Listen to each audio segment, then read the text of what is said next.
So what were you doing other on than, what were you doing on the roof, Ken? oh, I removed about 1,000 square feet of shingles Oh this my morning. goodness. You did that?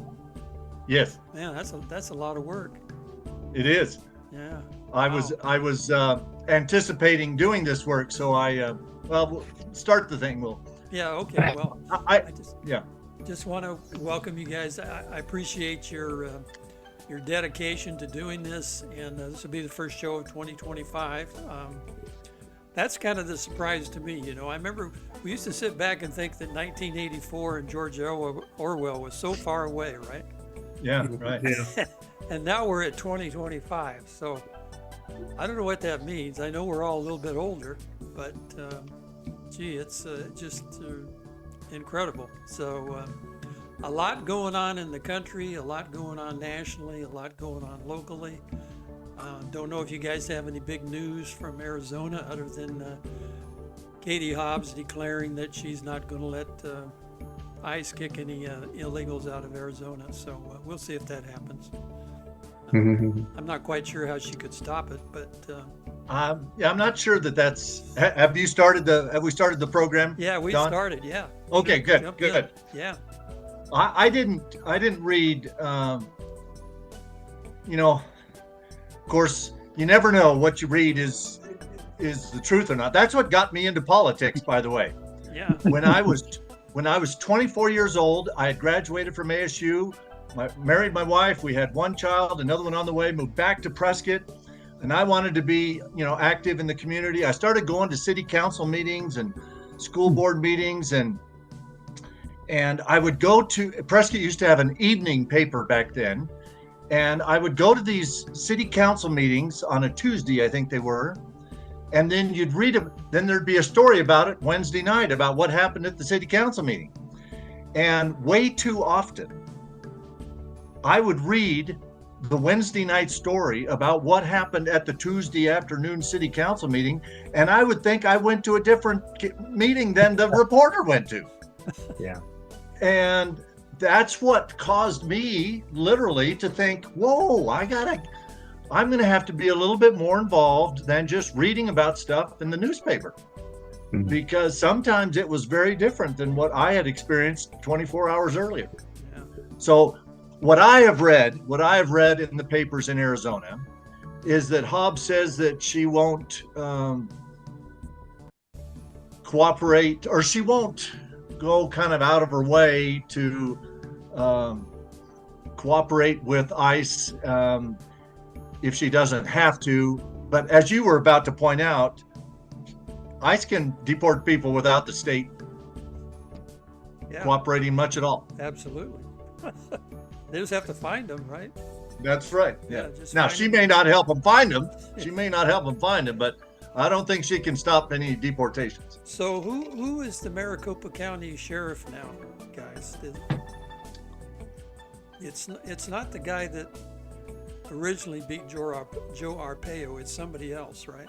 No, Paul Penzone beat Arpaio. Right. It was Arpaio, one of Arpaio's chief deputies.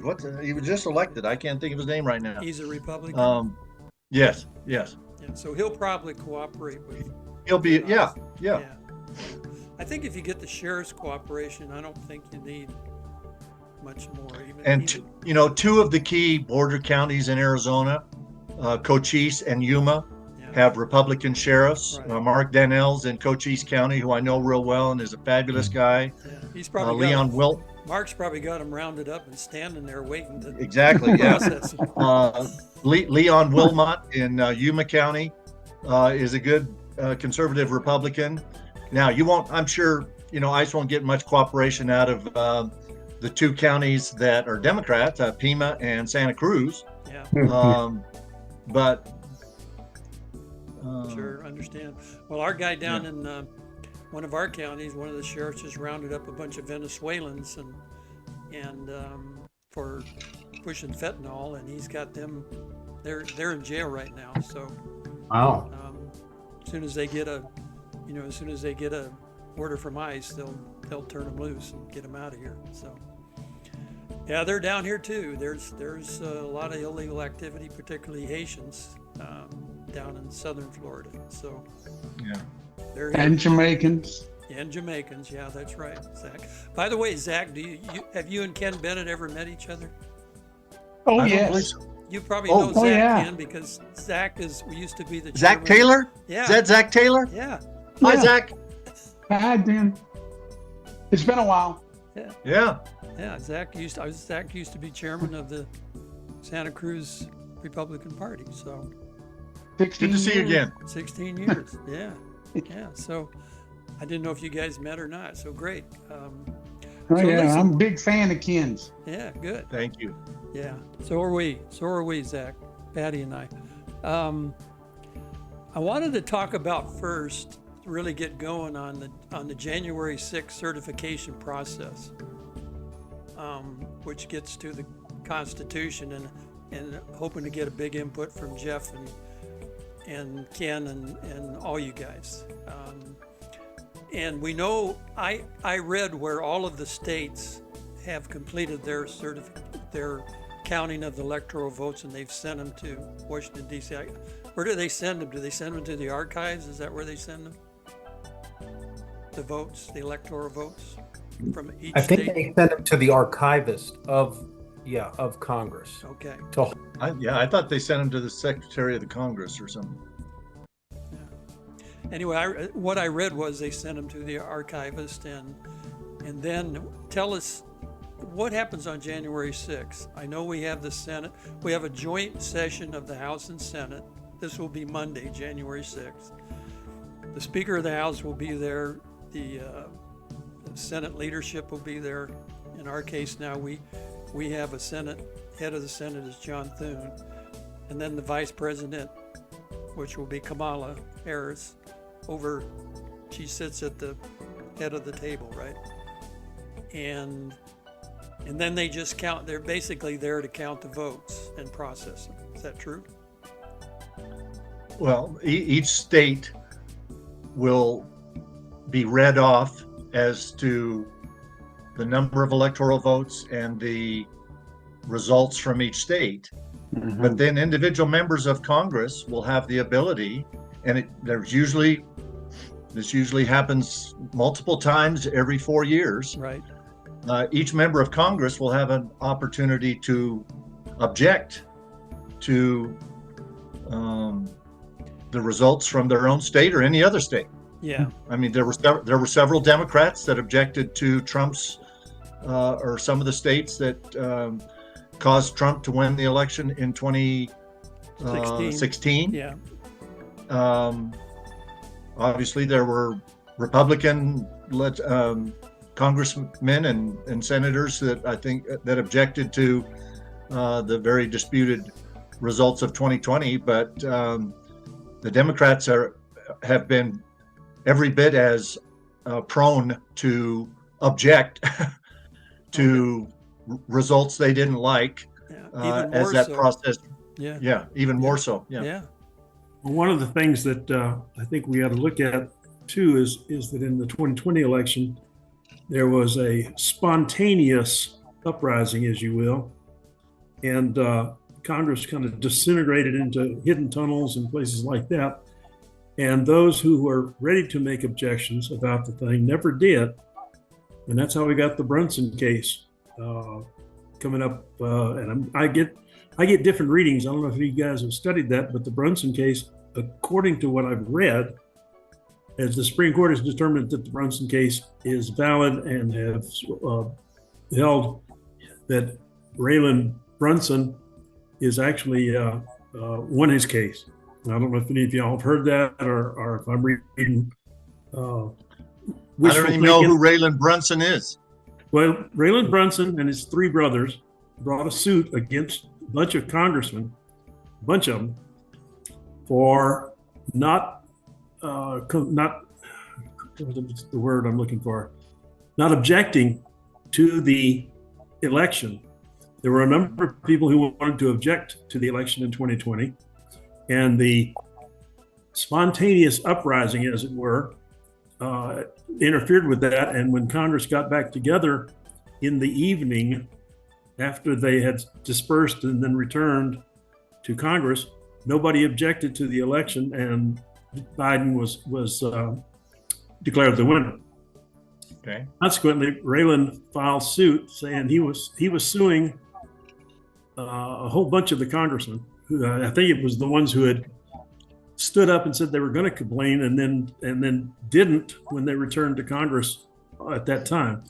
The suit's pretty impressive, and it's been through the circuit courts a couple of times and bounced, and it went up to the Supreme Court, came back to the circuit court sent it back up to the Supreme Court, and according to what I read just the other day, the Supreme Court has sided with Brunson that all those people and the election was And so the invalid. case has been heard at the Supreme Court, or Paul, did they take jurisdiction? They accepted jurisdiction and will hear the case. They granted certiorari to Okay. Brunson to bring the case in, and again, I don't know how valid my sources are, and this is all just stuff I've read on the internet, and if it's on the internet, it's right. But hey, come on, Jeff, don't laugh at me. But seriously, I don't know how far that's going, but from what I've read, if it is true, then we've got a whole different ball game, because that invalidates the election of 2020.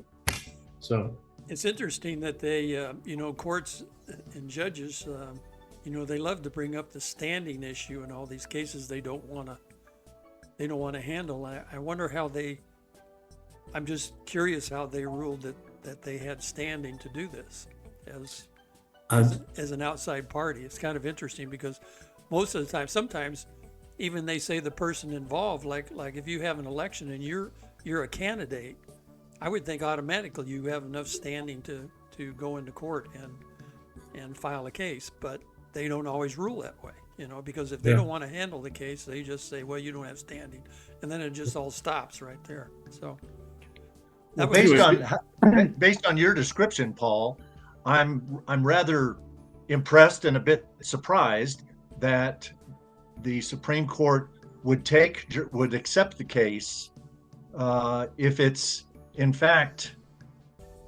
citizens objecting to probably friendly congresspersons who didn't do something that they were planning to do, that these citizens must have wanted them to do. They must, Brunson must have been supportive of the objections that he hoped were going to be raised that didn't get raised. It's a bit impressive that the Supreme Court would take the case in the first place. But I don't think that there's going to be a ruling that invalidates the 2020 election. May I interject, please? Please, yeah. Yeah, absolutely, Zach. Yesterday, I watched a video of Lloyd Brunson. The word is that the 2020 election, the Supreme Court ruled and overturned the 2020 election. And it has not been announced publicly yet, because they expect or suspect there'll be widespread difficulties nationwide over the announcement. So they'll wait till after January 20th, or? Well, if they rule it, and they have, that means that Donald Trump is currently the U.S. president. Now, what happened, what Brunson said the core of the suit was the 51 valid complaints about the legitimacy of the 2020 election were not investigated as per the Constitution before the election was certified. And that was the basis of the complaint. And it was handed back down from the Supreme Court twice before they agreed to hear it. Interesting. Well, I guess we just Now, don't stand by. I don't think the Supreme Court could invalidate the election in arrears. I don't think it's constitutionally. I mean, we get into a big constitutional argument about the powers of the Supreme Court and they're the end all be all and all this.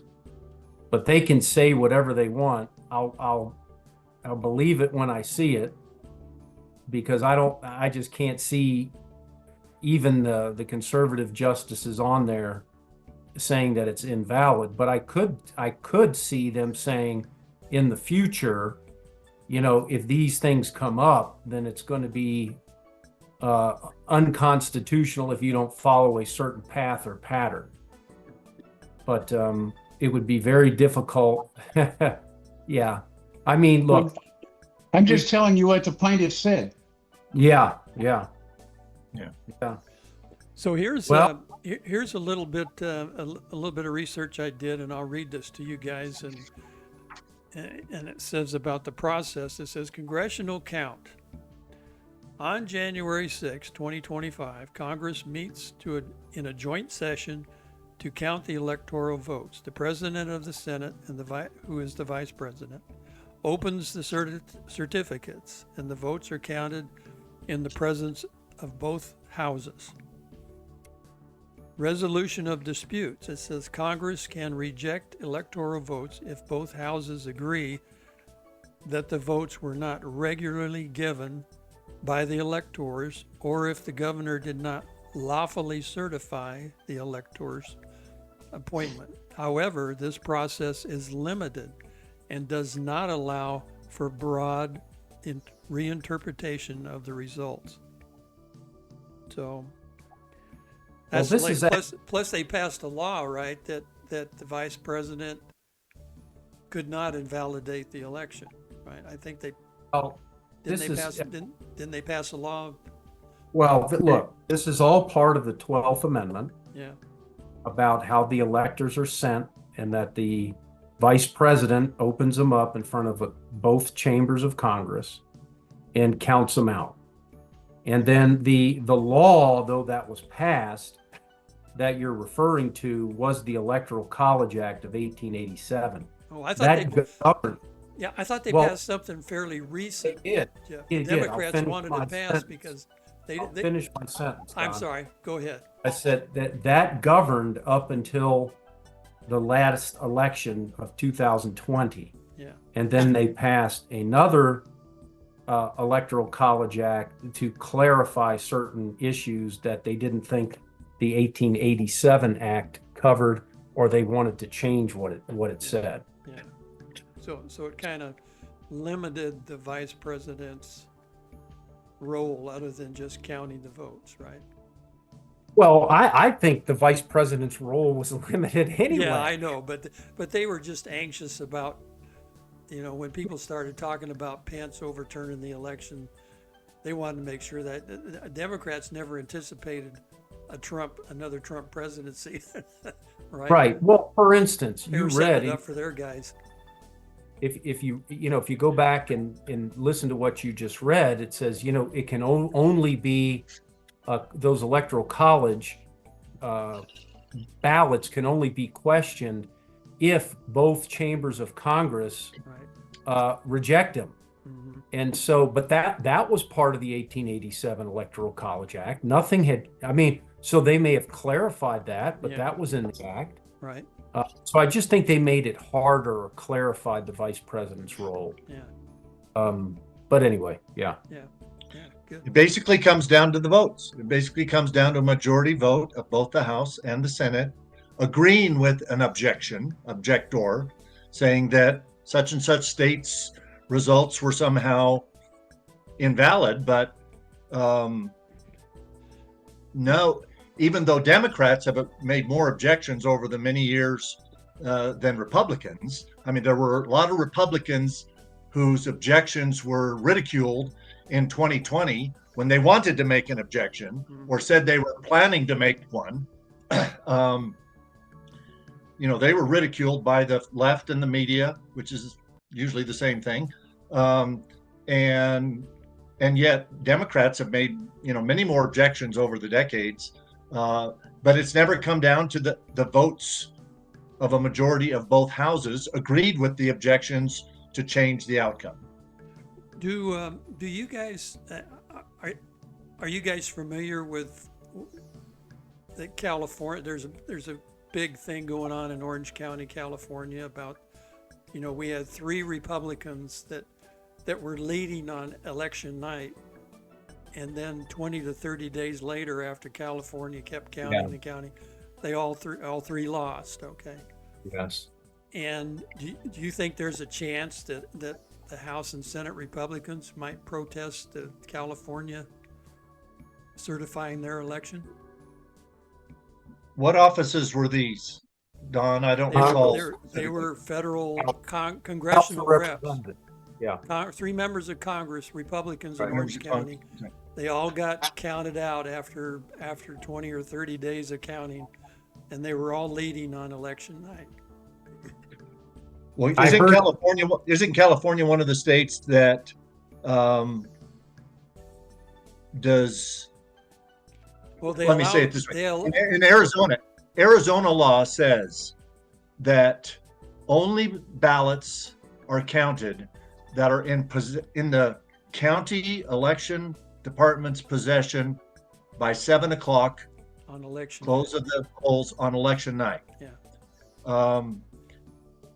It does not allow in Arizona for ballots that were postmarked before Tuesday at 7 that show up Wednesday morning in the mail. Yeah, Those do not count in Arizona. Yeah, But California. I think California California counts everything. is one of those. Yeah, California is one of those where if it was postmarked before the election day, we're going to count it, whether it comes in a week or 2 later, Right. and that to me is a problem. And They actually let people register after election day and vote. Yeah. that's so ridiculous to me. I Well, can't I hardly know. wrap my head around. Yeah, I mean, and they also allow ballot harvesting. It's legal in California. So yeah, it's a mess out there. But I just wonder, Don, is there a chance, even though your candidate won, and we have the Electoral College votes for Trump, do you think the Republican Senate and House will get together and just The U.S. Senate and Yes, House? yeah, on January 6th and say, no, we don't Well, the recognize. Electoral College is not the certification of all 435 congressmen Right. and 100 senators. So I don't think there's a process of counting the congressional Right. or senatorial Yeah, I understand that. Yeah. races. Just wondering if but- they'd raise the point. Would they raise the issue in that session? Well, they could. I mean, I have been I've been on the floor of the Arizona Senate 5 times on opening day of the Senate, when basically a similar process occurs at the state level, where it says, the duly nominated senator from District 1 is, so-and-so. And then there's a committee that is assigned. It's a bipartisan committee assigned to go and review all of that. They come back a few minutes later. They tell the body of the Senate, yes, these are the results that we think are correct. In the 5 times I've been on the floor when that process occurred in the Arizona Senate, no one has ever objected to say, well, you said that John won District 6 and I think it was Sally. But those kinds of objections could occur in state legislatures, but or it could occur on the first day of seating the new Congress. Mhm. And if somebody said, well, we object to the 3 seats in California that went through the process that you're describing. So, I think there's a process when legislative bodies seat themselves, and usually the first thing they do after that is adopt the rules of that body. Right. You could have those kinds of objections come up, but Well, my thinking is that we officially have 221, right? But we're also we've moved some people into some other roles in Trump's administration, so we're sitting about 218, and those 3 could be really key. Yeah. To getting, that +3 would be really big in the current session. So I'm just wondering if there's kind of a minutia going on there, and what you guys think about that. So it sounds like it's probably not something that they're going to address, but it'll be interesting to see. Well, the danger of that is kind of twofold, because the danger could be a call for federal or national requirements on how the states have their election laws. Now, it's kind of like the January 6th thing. You know, when we're in control and have the vice president, maybe we want the vice president to be able to dictate the Electoral College count. Yeah. But when we're not, it's a two-edged sword. Sure. And federal or national, requirements on state elections, while may seem good at first, we have to be real careful if we are true federalists on, how we go that, because that's a two-edged sword on how that could be crammed down. Yeah. If we want to give the federal government power to fix California, you are simultaneously giving them power to screw up Arizona, and we don't want that. Yeah, that's a or any other state, right? Or any other state, Yeah, well, but Don, you're right in that the House has its own rules, and it could say, hey, we're not gonna seat these three because we think shenanigans were going on, and look, that could happen. Yeah. Well, I heard that on January 1st, on New Year's Day, Trump and Johnson had a big meeting. Johnson was down in Mar-a-Lago, and they were strategizing. They called it a strategizing meeting. So we'll see. We'll see what they talked about and what happens. I also read today. Is that when Trump endorsed? Is that when Trump kind of endorsed I think Johnson? so. That's when he put on Truth Social at the end of the day that he says, we got to go with Mike Johnson, and because he doesn't, I know that he wants. They want Monday to go smoothly, and don't want an interruption to that. And I think that's smart. I don't disagree with that. Some people are still saying no, but we are not the biggest fans. Patty is not a fan of Mike Johnson at all, but we just have to press on now and get Trump in the White House, and then we'll go from there. Now, I also just read today about how Trump can appoint people temporarily without a recess appointment. Not a recess appointment, but he can actually put people into some positions automatically based on a 1998 vacancy law that they created. So he can put people in. Speaking of Trump's endorsement of Johnson and your earlier question, Don, is there any news coming out of Arizona? Yeah. There has been a little bit of a kerfluffle, if you want to call it that, because when Trump was in Arizona at the Turning Point conference, he announced from the podium, he noticed Karen Taylor Robson, or Robson Taylor, I guess, in the audience, who lost to Carrie Lake closely, barely, but lost to Carrie Lake in the 2022 Republican primary.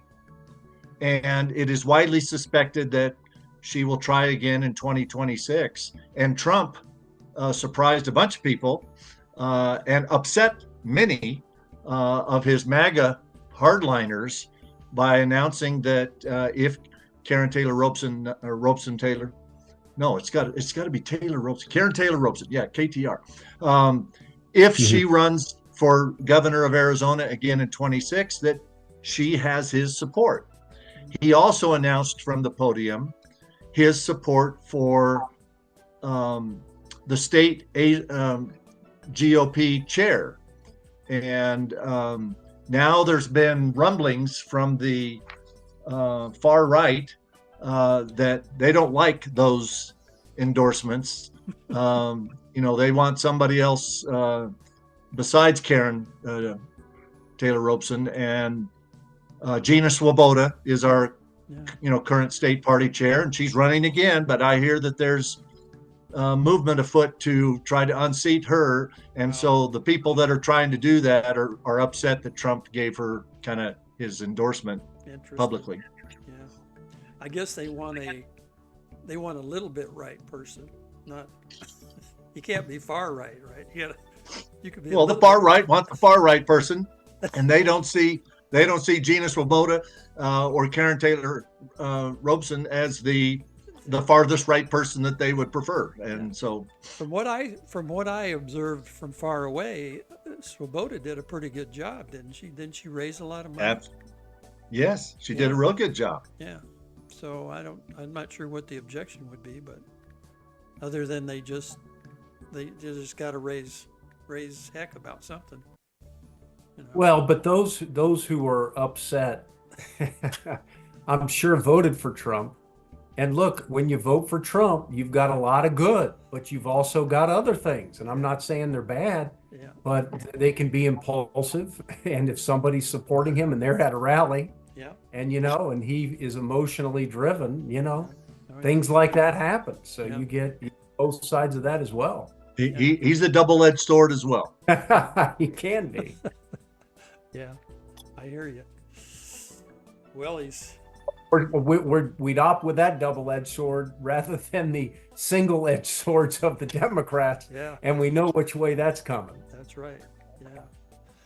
So let's talk a little bit about and I want to send our condolences to all the victims in New Orleans and that terrible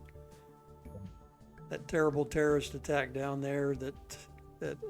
There's so many things that went wrong and led to that, and I heard that Biden got on and made an announcement, and he said in his announcement that the FBI told him that they had this guy on his radar before the attack. They've had almost everybody on their radar before the attack. Yeah. Well, I know they have a lot of people, but do they, are they concentrating on the right ones? But no, they're chasing grandmas that walked in the Capitol one day. Yeah. That's a good point, Paul. I mean, misalignment of resources. Jeez Louise. Yeah. Well, locally they had barricades that they had down at the time because they were doing some kind of repairs.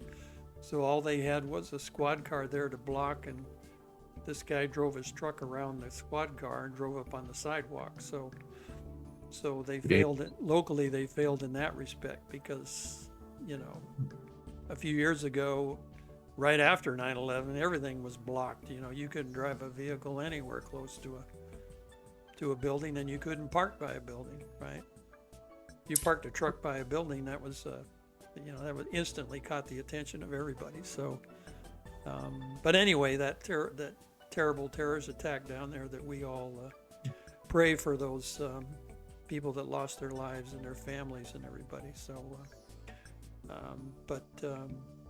what have you guys heard about the perpetrator, the guy that actually performed the attack? I know he was. I just read before I came on that he had just been back in Egypt in a big Muslim Brotherhood meeting back there. That they've traced his steps back to Egypt. And I also heard that the truck that he drove had just crossed the Mexican border at Eagle Pass, Texas, 2 days before the event.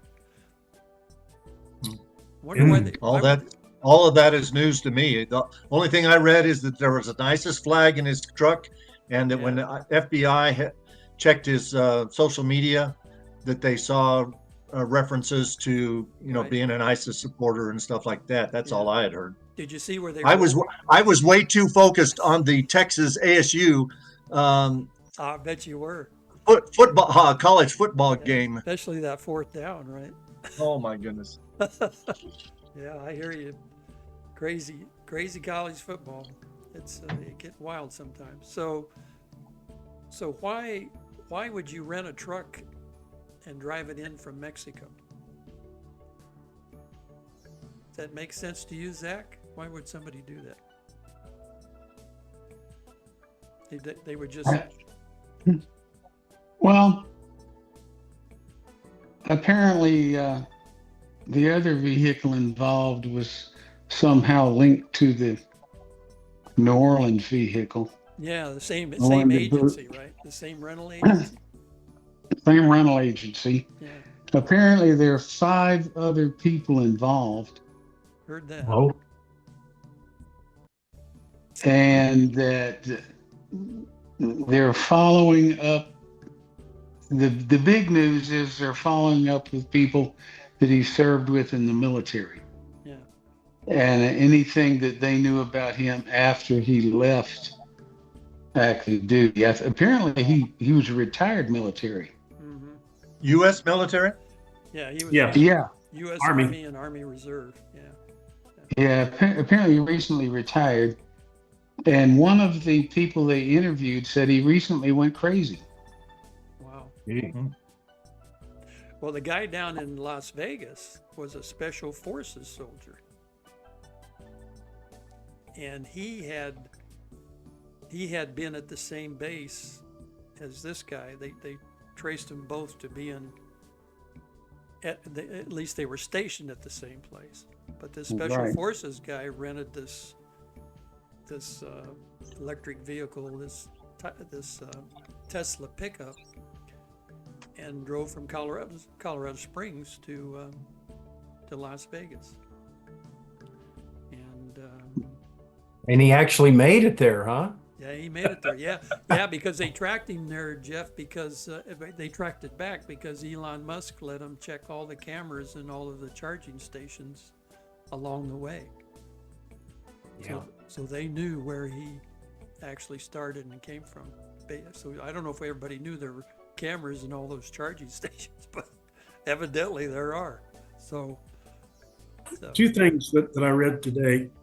One is the FBI has determined that Jabbar, I think his name is, in New Orleans, acted alone. But these other people, they're not hunting them down now. yeah. And the second thing was that Livelberger in the Las Vegas thing committed suicide just before the bomb went off. That he shot himself with a pistol just before the bomb went off. Wow. So it's kind of interesting.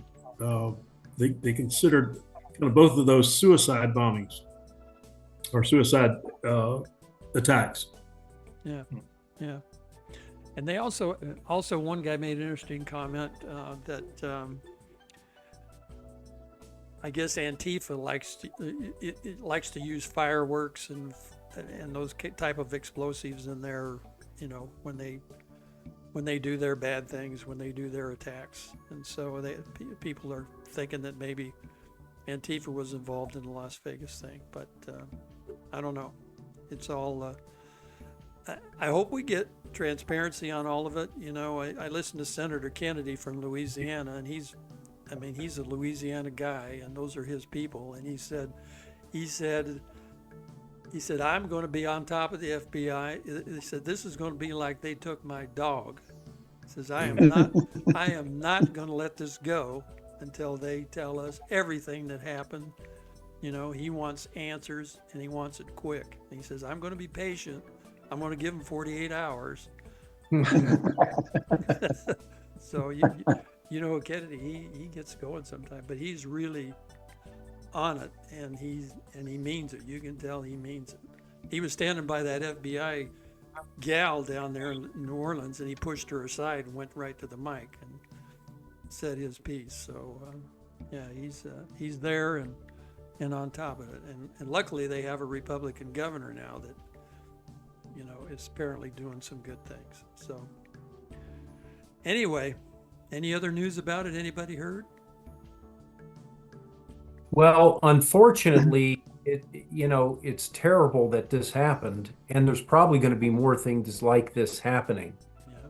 But I am hopeful that it will realign what the FBI is going to be doing. As Paul said, there's way too many resources being used at school board meetings and other things, trying to demonized those who had different opinions on the right, from COVID to social media posts to Yeah. whatever else you might want to think. Catholic And churches.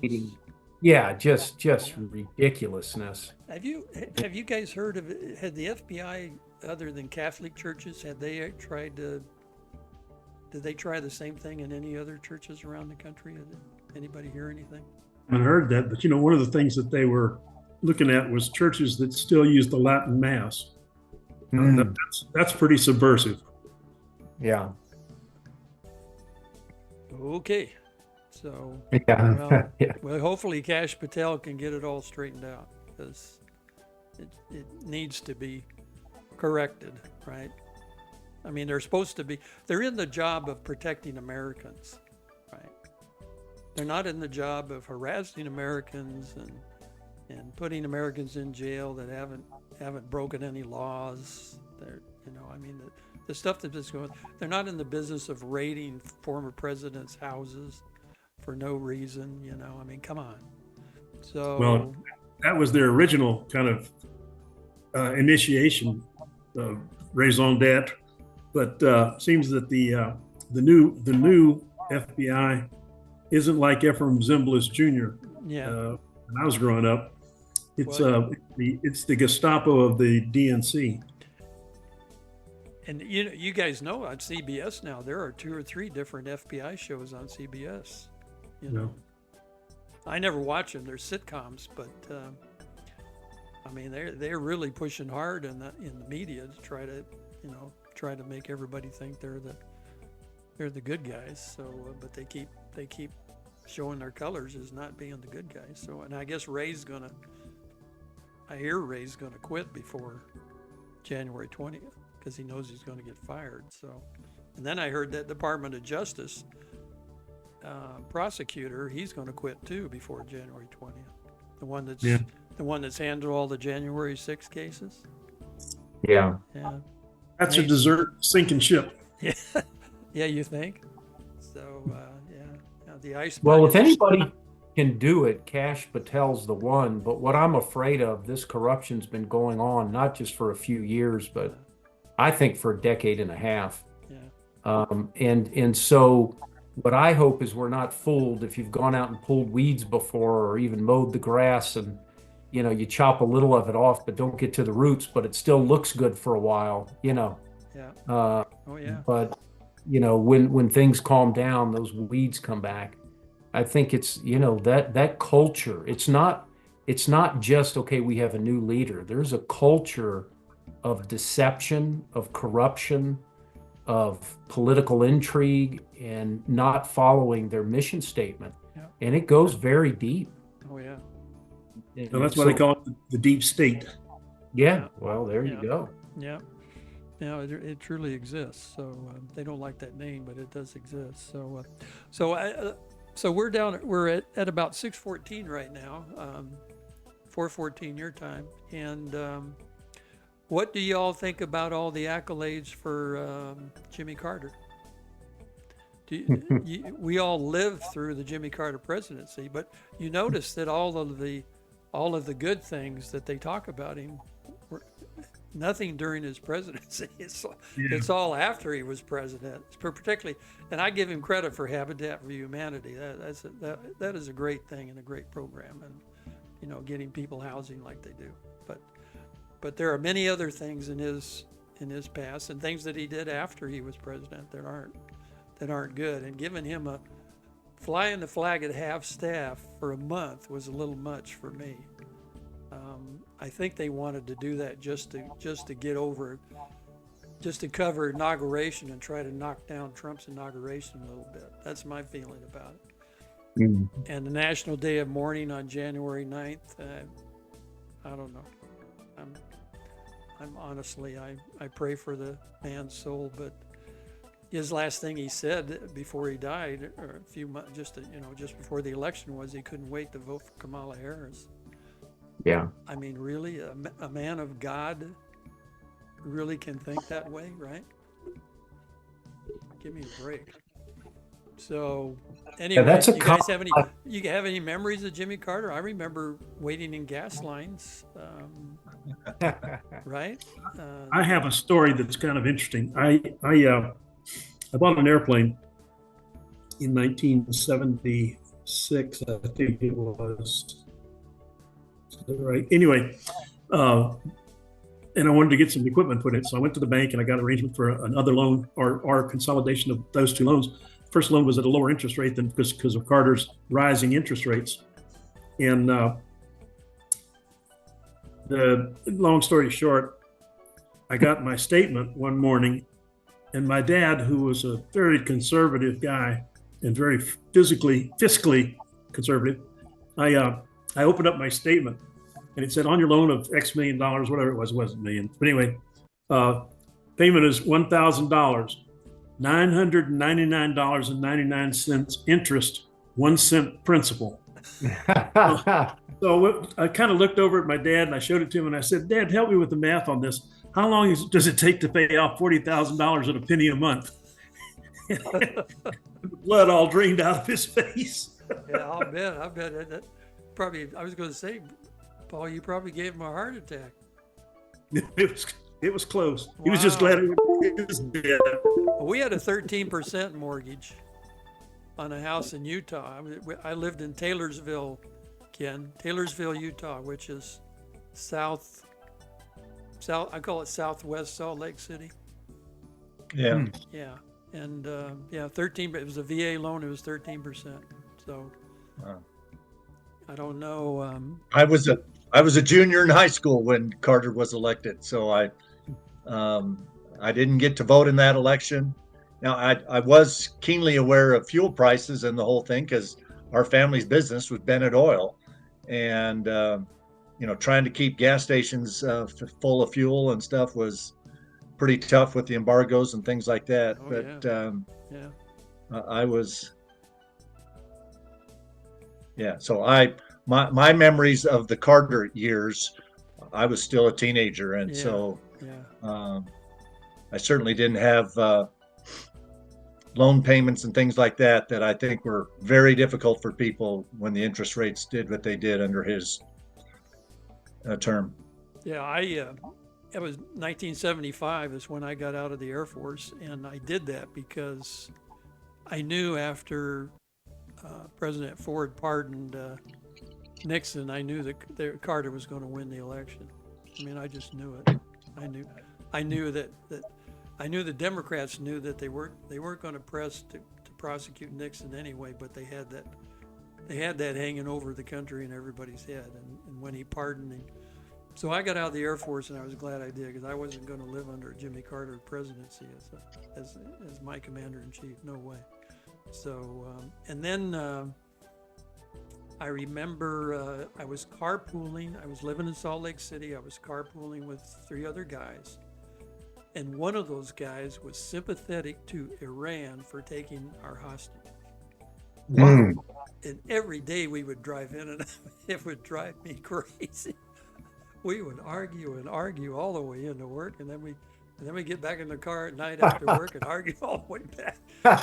And we never did sell each other out, I tell you. But I was so Well, the last 2 years of Carter's presidency, I was doing my missionary work as a 19, 20-year-old guy in southern Japan. Oh. So I was halfway around the world, totally focused on being a Christian missionary and trying to learn Japanese and teach Christianity to Japanese people in southern Japan. And that was perfect timing, Ken, because you. And so I missed half of Carter's presidency. Well, you did good. It's a good time to be out. Yeah, you didn't miss anything. I think My first opportunity to vote was by mail in the 1980 election, and I voted from Japan for Ronald Reagan. Wow. And so I was very pleased, even though I wasn't focused on politics at the time. I was very pleased that my first vote for president got to be Ronald Reagan. Yeah. Oh, I hope it got counted. I hope so too. Never know. He won, I'm told, so I think it did. He won. Yeah, he won. And boy, he really won in 1984. Yeah. Yeah. Anyway. How close was the 80 election? I don't think it was real close. I think I'm trying to got at think, who least- did he run against? he ran against Carter. Yeah. Carter was. Well, so he 76 to defeated 80. Carter in Yeah. 80 Yeah, and then blew Mondale out of the water Right. in 84. yeah, Yeah. yeah. The only state he lost in '84 was Minnesota. Minnesota. Mondale's over So what? 8. How close was did he barely beat Carter, or was I thought think it was he like had, I think he a had pretty 300 sound- at least 300 electoral votes. So Yeah. I Well. think it was pretty definitive, and he beat Florida. You know, Carter won Florida when he beat Ford, and 4 years Reagan later, took Florida? 4 years later, they voted for Reagan. So Yeah. yeah. So anyway, Well, even didn't California go for Reagan in 80? yeah, they did. Oh yeah, yeah. California was still pretty red in '80. Isn't he the last? Isn't he the last Republican to win California? Yeah, I think so. Yeah, I think that's true. I don't think Bush Sr. won California. So Yeah, I don't think so either. Yeah, I California think was so. still in the United States back then. yeah. Anyway, Jimmy was not my favorite. So between the economy and gasoline and the overseas and the Iran hostage thing that just went on and on and on, and then I know I sent out an email. I wrote you, Paul, and I don't know about everybody else. I think I did about everybody remembers the Iran rescue disaster. I was always of the opinion that was never a serious effort to rescue those people. You know, they had that accident in the desert and killed those 8 servicemen, and then they called it off. But I think I think his intention was to put them there, call it off, get them all back, and say, well, we tried. You know, I don't think he was ever intending on trying to go in and rescue those people, because that whole plan from a military aspect was a disaster, and they had to have all the branches in on it to get credit for it. So they were trying to merge the Navy and the Army and the Air Force and the Marines, and then, you know, and none of those people were really into this rescue thing and coordination, and, you know, it just wasn't there, right? It was just if you had one service, like if you had the Marines, just Marines to go in there and do it, I could see that happening, but not the way they had it set up. So the planning was terrible. They almost had to push Carter to do it because the public was so outraged that he hadn't done anything. And we had to live through that too. You know, I mean, you find out, you turn on the paper next morning, a big accident in the desert. They tried to rescue him, and it was just a total disaster. So I don't know if you guys remember any of that or not. Yeah, I do. Yeah. There was some good results out of that, though. Don, you know, the JSOC was created, I believe. Oh yeah, yeah. Out of that poor planning, Out of and that everything, disaster, yeah, we that's true. became, you know, and that is good to see that we actually grew from something and learned a lesson from something. Yeah, that's good. Yeah. You know, and I think also just analyzing Jimmy Carter as a president, we can analyze, even if you don't think he was a good guy, but as he is portrayed as he a was very a good guy. I think he was a good guy. kind man. Yeah, But I think Carter was a good man. Yeah, he But didn't know. yeah, what he was but what I'm saying is that just because you're a good, kind man and compassionate and have high character, if you are not competent, that you will still ruin a generation of people. doing. Yeah. You know, and this is why, you know, you go back and look at historical leaders, you know, somebody like a Stonewall Jackson, who, you know, wasn't necessarily kind to his subordinates, and he certainly wasn't kind to his enemies, but he was extremely competent. Looked upon by his troops and the troops of the Union Army as extremely dangerous because he was a good leader. So it's just interesting in looking at those different leadership qualities. In some places, he would have been a great leader, you know, and I think he was, like Habitat for Humanities. But for running a nation, and especially, you know, I've heard stories of him telling the adversary, the enemy, what he was going to do, and it's like, why are you doing that? You know, you don't show your cards Right. Yeah. uh, like Well, that. And it, you remember what a good leader John Kennedy was. I mean, he was a good leader, right? Yeah. And then when we got through tragic circumstances, we got LBJ. LBJ was a terrible leader. You know, really. I mean, he brought some stuff on this country that we still haven't got out of, right? Especially handling the Vietnam War. I mean, it was a disaster. And so, you know, and I don't think LBJ was looked on as any. He wasn't a nice guy for sure. And, character, compassion, and competence yeah, are waning. he was lacking in everything, right? So, yeah, it's very interesting. Well, I think those two presidents. I was watching something the other. Oh, it was Bill O'Reilly's 4 worst presidents, whatever. And I think you just named 2 of his top or of his worst 4. LBJ, and Carter. Yeah. They get in my top 4, I think. Well, he's well, as long as Obama and Biden are in there, I think then I wouldn't be too disagreeable with them. Yeah. But And I go back to Harry Truman. I think Harry Truman was a good leader.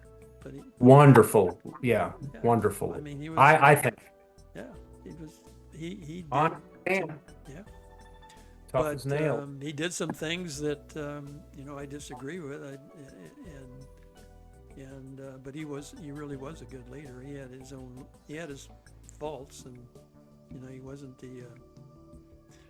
wasn't the best speaker in the world, and he got quite frank sometimes. But and I remember growing up. I grew up at my grandfather's house, and he couldn't stand FDR. He just hated FDR. And FDR is looked on as a saint by the Democrats. So, he'd be on Mount Rushmore if they could go up there and put another face up there. Yeah. So, well, okay, guys. Anything else you want to talk about, cover, mention for New Year's, Christmas? I hope you guys all had a great Christmas, and I hope we all have a great New Year. I'm looking forward to January 20th and getting things started here with the country. Resetting, right? It's a big reset. That's right. It's like when you take your computer and it's not working right, you turn it off and restart it on January 20th. So that's what's going to happen. So anyway, thanks all of you. I just hope. All I want to say, I just hope we keep him alive. Yeah. Yeah. Absolutely. I worry about. If somebody's willing to give their life, they can do some pretty good, their own life. Yeah. The bad guy. These law enforcement people got to start thinking out of the box. When you're a good law enforcement person and you're trying to save lives and prevent those kind of things, you got to think like the person that's trying to do it.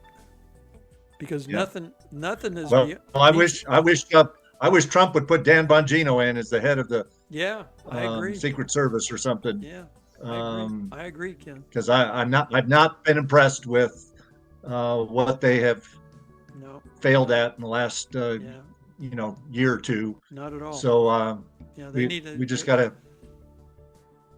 They need a makeover for sure. So yeah, I thought about that. Your comment that they failed.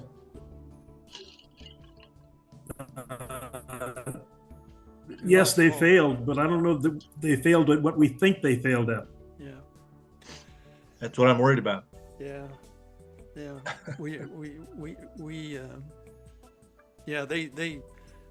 They failed at protecting the person they're supposed to protect, right? Or they failed. You haven't done a good job if the guy you're protecting is on the ground and you're covering him up and there are bullets flying overhead. Yeah. Secret Service haven't. If he hadn't turned his head. Yeah. 45 degrees at exactly the right time. That's right. Instead of grazing his ear, it would have killed it. We're all never going to forget that. And Patty and I were watching live, and I knew exactly what was going on the minute it happened. So yeah, no, you're right, Ken. that's divine intervention. It is. Absolutely. Yeah. Anyway, God bless you guys, all of you. And Okay. You too. Happy New Year, all. Happy New Year. Happy New- Hope you all have a great New Year, and we will see you. How many can make it on January 9th? I cannot. Okay. I'll be. Pretty sure I can. Everybody else good? I'm good. Okay. All right. So where are you going to be, Jeff? You going to travel? I am. I'm training a TACP group out of Savannah, Georgia. Okay. All right. 4-year-old teammates. So you're going down to Georgia? Yes. Uh-huh. Okay. All right. Well, you'll like Savannah. It's pretty nice. I've never been there, so Yeah, it'll be yeah, great. it's a nice port. It's a beautiful big port down there. So, Yeah. okay. Well, we'll see you guys on Jake, January 9th, and after that, we'll see Jeff again with us on January 17th. I'll be back. 16. 16th. Sorry, that wasn't very good for an engineer. You were close. You just All right. You're retired Just now. about but I guess I used to have 8-day weeks. I don't know. Okay, guys. God bless you. See you later. Okay. Thank you. Adios. Okay.